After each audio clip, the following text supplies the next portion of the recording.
নমস্কাৰ আপোনালোকে চাই আছে অসম সংবাদ 24 ঘণ্টা। আজি আমি অসম সংবাদ 24 ঘণ্টায় আহি উপস্থিত হৈছোঁ শোণিতপুৰ জিলাৰ অন্তৰ্গত ঢেকিয়াজুলি ক্ৰীড়া সন্থাৰ খেলপথাৰত। আৰু ঢেকিয়াজুলি ক্ৰীড়া সন্থাৰ খেলপথাৰত অনুষ্ঠিত হোৱা প্ৰয়াত প্ৰফুল্ল দাস T20 ক্ৰিকেট খেল প্ৰতিযোগিতাৰ আজি চূড়ান্ত খেল অনুষ্ঠিত হ'ব। আৰু ইতিমধ্যে চূড়ান্ত খেলৰ শুভ উদ্বোধন কৰিছে ঢেকিয়াজুলি ক্ৰীড়া সন্থাৰ সভাপতি ৰাতুল কুমাৰ নাথদেৱে। এনেদৰে ঢেকিয়াজুলি ক্ৰীড়া সন্থাৰ খেলপথাৰত অনুষ্ঠিত হৈছে প্ৰয়াত প্ৰফুল্ল কুমাৰ দাস T20 ক্ৰিকেট খেল প্ৰতিযোগিতাৰ চূড়ান্ত খেল। আমি দেখুৱাই আছোঁ সামগ্ৰিক পৰিৱেশ আৰু ইয়াতে আছে ঢেকিয়াজুলি ক্ৰীড়া সন্থাৰ সভাপতি ৰাতুল কুমাৰ নাথদেৱ। আমি তেখেতৰ পৰাও কিছু কথা জনাৰ চেষ্টা কৰিম।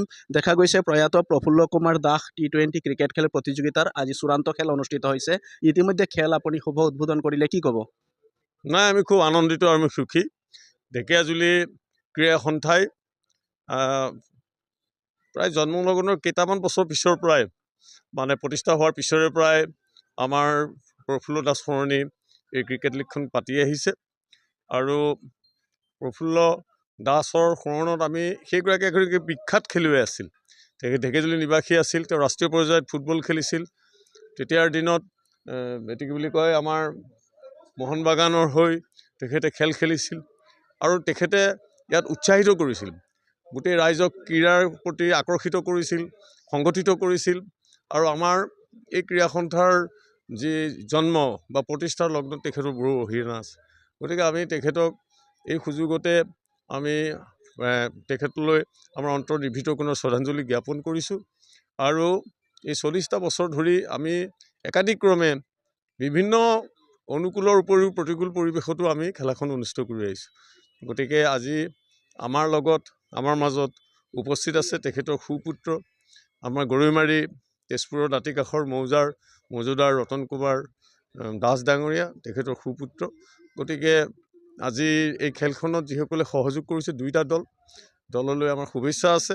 আৰু যিসকল আমাৰ ক্ৰীড়া অনুৰাগী ৰাইজ তথা আমাৰ ক্ৰীড়া সন্থাৰ সমূহ বিষয়ববীয়ালৈ আমি শলাগ লৈছোঁ। আৰু এই সুযোগতে মই ৰতন কুমাৰ দাস ডাঙৰীয়ালৈ আমাৰ প্ৰয়াত প্ৰফুল্ল দাসৰ সুসন্তান দুআষাৰ ক'বলৈ অনুৰোধ কৰিছোঁ।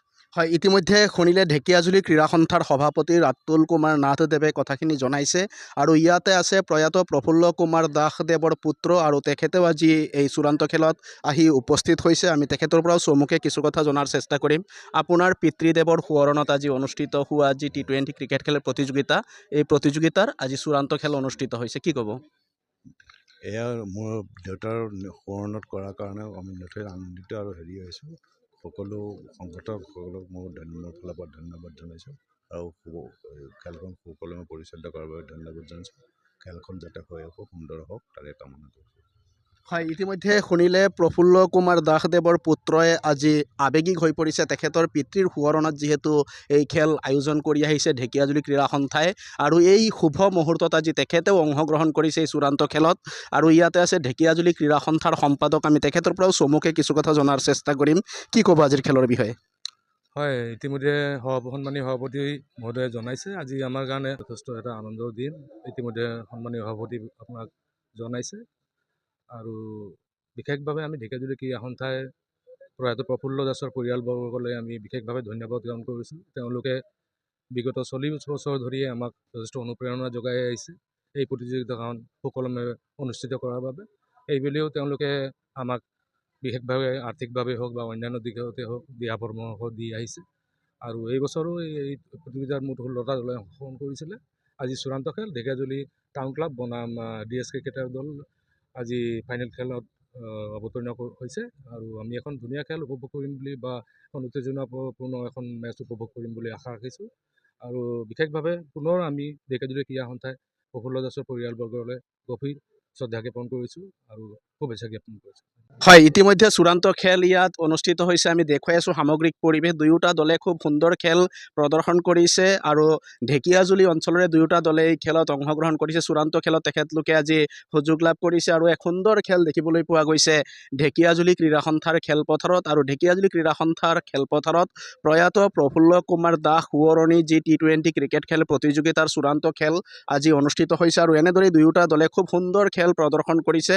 আৰু বিভিন্ন বিভিন্ন প্ৰান্তৰ পৰা ক্ৰীড়াপ্ৰেমী ৰাইজো আহিছে, আহি পেলাই তেখেতলোকে এই খেল উপভোগ কৰিছে। সঁচাই এক সুন্দৰ পৰিৱেশ, নান্দনিক পৰিৱেশ দেখিবলৈ পোৱা গৈছে ঢেকীয়াজুলি ক্ৰীড়া সন্থাৰ খেলপথাৰত। আৰু এনেদৰেই আজি দুয়োটা দলে খুব সুন্দৰ খেল ইয়াত প্ৰদৰ্শন কৰা পৰিলক্ষিত হৈছে। আৰু প্ৰয়াত প্ৰফুল্ল কুমাৰ দাসদেৱৰ সোঁৱৰণত অনুষ্ঠিত হোৱা এই ক্ৰিকেট খেল প্ৰতিযোগিতা আগন্তুক দিনতো ঢেকীয়াজুলি ক্ৰীড়া সন্থাই এনেদৰে চলাই যাওক, আমিও তাৰে কামনা কৰিছোঁ। আৰু এয়া হৈছে ঢেকীয়াজুলি ক্ৰীড়া সন্থাৰ খেলপথাৰৰ পৰিৱেশ। আৰু ঢেকীয়াজুলি ক্ৰীড়া সন্থাৰ খেলপথাৰত আজি এনেদৰেই অনুষ্ঠিত হৈছে প্ৰয়াত প্ৰফুল্ল কুমাৰ দাস সোঁৱৰণি T20 ক্ৰিকেট খেল প্ৰতিযোগিতা। আৰু আমি দেখুৱালোঁ সামগ্ৰিক পৰিৱেশ। সকলোৱে অসম সংবাদ 24 ঘণ্টা চাই থোৱাৰ কাৰণে মই প্ৰশান্ত বৈশ্যই ঢেকীয়াজুলি ক্ৰীড়া সন্থাৰ খেলপথাৰৰ পৰাই সকলোলৈ ক্ৰীড়া অভিবাদন জ্ঞাপন কৰিছোঁ।